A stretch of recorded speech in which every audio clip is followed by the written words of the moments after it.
Artist, let's have a quick conversation about self talk.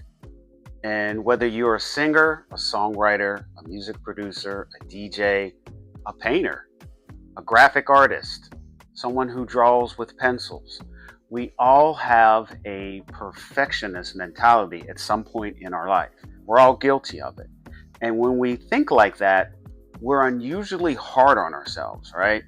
We say things like, "You're stupid. How could you do that? I can't believe you made music like that," or "I can't believe you did this." And that is so dangerous because self talk determines how far you're going to go in life. So we all have friends, right? We've all been a supportive friend who we could talk to, and we provide love and nourishment when that person's in crisis. Why can't we do it for ourselves? That was something I had to work on, and I continue to work on it.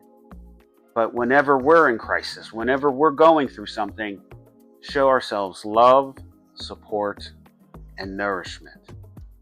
That way, we as artists can go far.